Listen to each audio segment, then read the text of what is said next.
Hello, hello, my beautiful people. Welcome to this week's edition of Cocktails with Chrystal L. And if we have not yet met in the social media streets, my name is Chrystal L. I am the creator of this little corner of the internet. And my goal is to help create more safe and inclusive spaces where people feel like they belong in our chair. Hello, hello, Michelle. And today's cocktail is tea. Yeah, I'm bringing the tea and I'm drinking the tea. And we are going to be talking about something that has been on my mind for a while and something that I have been talking about all day. Hello, Nina. Hello, Desiree. And we are talking about diversity at the center of big brands, right? So there was an article that came out in American Salon that announced that Ulta Beauty was spending $25 million on diversity commitment. And I say to the community, is it why now or is it about time?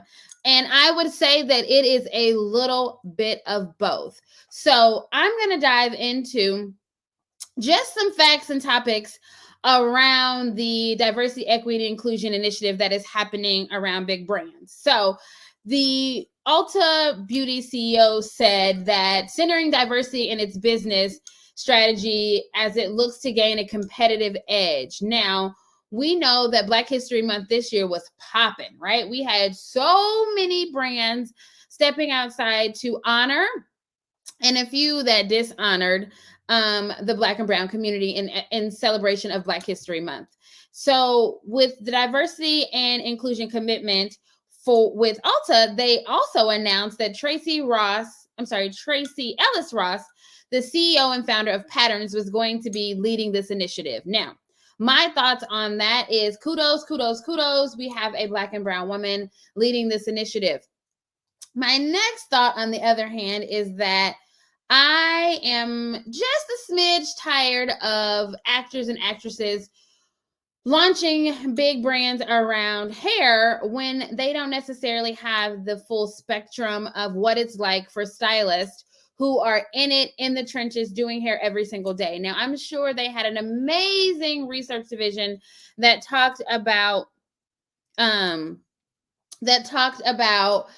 what was going to be next and how we're going to do this. But I wonder how many stylists like me, stylists like you, who were at the table talking about this initiative. So one of the things I want to bring to the forefront is that I 100% understand that this is now and this is the time, and I understand why this is happening. But I also want to say that when we come to the table to be intentional about these things, we need to make sure that we have the correct people at the table. And I think that's not really happening with a lot of big brands. Now, today I spent some time with a woman named Alicia, who is Culture Shift is her brand, and she's going to be joining us inside the Beauty Collective this year. But I wanted to know, I only know what I know, right?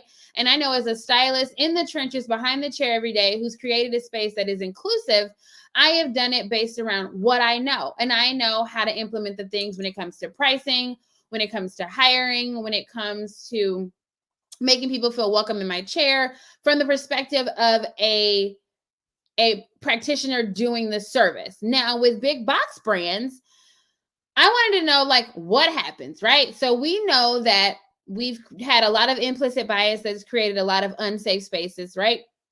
And big beauty brands, we know that brands that cater to Black and Brown women typically only are centered around curly hair because, that's the only way we choose to wear our hair, right? So that's been the preface before now. Now we've gotten into it, and we are now being more intentional. And when you do diversity, equity, inclusion, and belonging work, it has to be intentional. So I get a lot of people that say, well, I want to add this to be more inclusive, and I want to add this to my branding and marketing and this to my mission and vision statement, but I don't want it to be performative.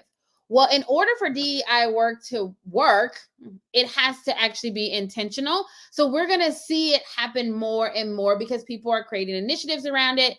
And it has to be that way because if not, it's out of sight and out of mind. So I commend big box beauty brands for doing this. However, I need you all to bring the correct people to the table, because when you create initiatives, if the initiative is, I would say, box checking, right? So we say they're going to go into training, we're going to do some work around implicit bias, we're going to make a couple of check marks, but then how do you actionize those things? So my dear friend Alicia talked about what typically happens is you would bring someone in like culture shift, and they would look at your initiatives. And after you did the training, then it's like, now it's time to actionize those things. And the way you actionize those things is bringing people who are actually educators, who do the work every day in the trenches, who have actually had their hands in air, who have actually experienced what it's like, so that when people walk into the salons of Ultas, they actually have that guest experience, right? And I think that's the biggest part that we're missing. I think Michelle said it, that she worked at JCPenney's, and that was one of their initiatives too. But you can't have this big inclusive initiative and you have it on a corporate level, but you don't have it trickle down to the managers, trickle down to the educators, trickle down to the stylists who are actually in your stores performing the services. Now, I live in Columbia, Missouri, which is a very diverse place. And I can tell you 100% that our Ulta actually has 0 people working in their salon space.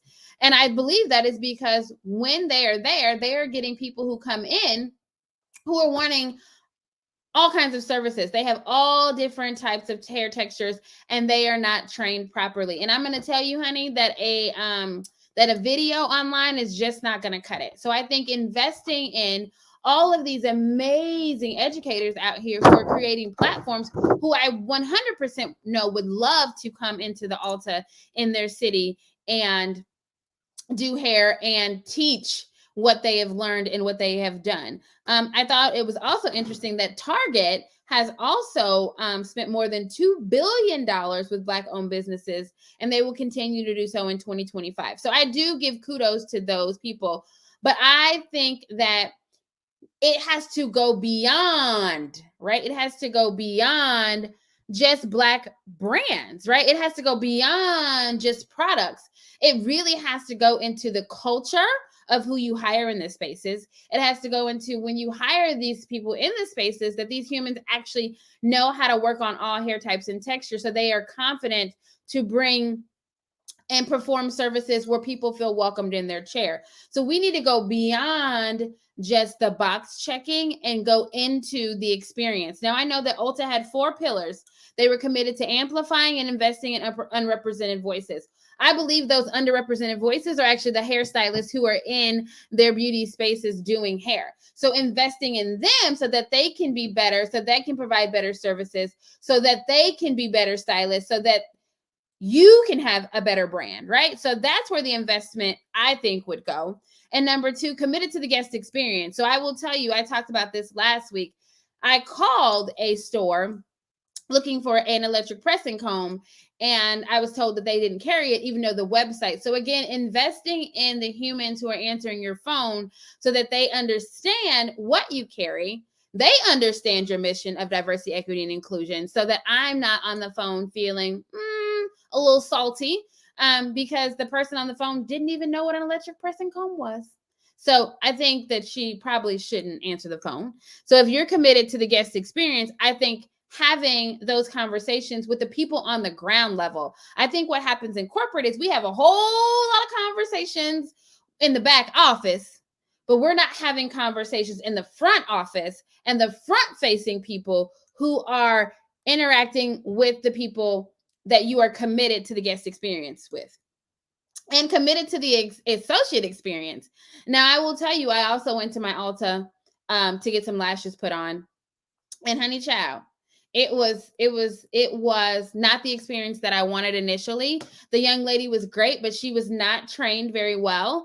And there ended up being another person who was actually able to do the service, who wasn't even, they were an esthetician, but this was not their job. So again, like the training, right? Wherever you are, when you put the associate on the floor, that training is so important. So making sure that when we're committed, that we're committed to, really committed to the people in our in our stores doing the work, not just committed to the corporate people who change their names to have their pronouns on the back end, right? And lastly, I am praising, big beauty brands and small brands for pushing the needle forward into diversity, right? I appreciate that because you all are setting the standards, so you think, because I think us individual stylists, smaller companies, we really have the buying power and we can be the change that our industry needs. But from the consumer perspective, big brands have the marketing, they have the budget dollars, and I would hope that they put some of that toward the forward facing people in their industry. Now, I am thrilled that they're dedicating time, money, and resources to be more inclusive. But I want everyone to know that there's no one size fits all approach, right? You cannot say that what is working here is going to work there, is going to work there, is going to work there. So I would invite them to get curious about actually looking at individual stores. We could even start in Missouri. I'm here, Ulta. I would love, love, love to be a test store. And looking at how do we recruit stylists that want to come work for you, right? Because I think you all offer an amazing platform with continued education, with resources, especially with starting out, with a plethora of knowledge on a bunch of different brands. But you have to make me want to come there. And in order to make me want to come there, you have to provide the proper training. And remember, it's not a one size fit all. And remember creating awareness around your shortcomings, right? Like admitting where you're just not doing the work, and posting Black owned beauty brands is fantastic, but I need the forward facing people in your company to be able to give the services and the commitment that you have to the guest experience, to the associate experience, to happen. So I know that diversity is the key element and that this is only the beginning of your work, right? Because you have $25 million toward this initiative. So I invite you, big beauty brands like Ulta, like Target, like Sephora, like Walmart, to actually reach back into the beauty industry community, reach back into the stylists who have been doing this work for years, right? Stylists who have been doing overly textured hair, doing color, stylists who are thick in it, right? Who put their hands on hundreds of people over the last years, and ask them what their thoughts were, right? How you can better assist them to better assist you. Because I feel like if you're in the corporate office and you have not stepped into these salon spaces, you have no idea. And Michelle said, yes, that's what I'm trying to get to happen where I am. Absolutely, because if you're up here, until you get down here, there's a whole lot of conversation in spaces that you are missing. So, to the Ultas, the Sephoras, the Targets, the Walmarts of the world who are wanting to dive more into diversity, equity, and inclusion, I am here to challenge you to step outside your check boxes and start being more inclusive in action. And I am here. I know I could name 20, 30 stylists who have been doing this work for 10, 20 years, who are here, like Stacy. Hello, Stacy. Hello, Baina, who are willing to help you be better. We are willing to be in a focus group.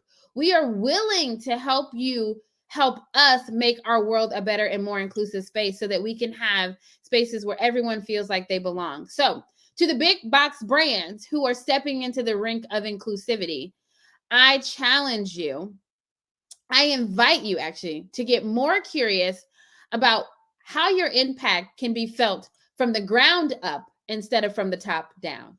And remember, every day is a new opportunity to slay. Thank you for tuning in to Cocktails with Chrystal. I invite all of you to click the link in my bio and join the All Hair Academy community, where we are having lots of conversations about how we just create more inclusive spaces, because it's going to take every educator, every brand, every salon owner, every suite owner, every commissioned stylist, every human to make this happen. So, peace and love. Thank y'all for tuning in, and I will see you next week.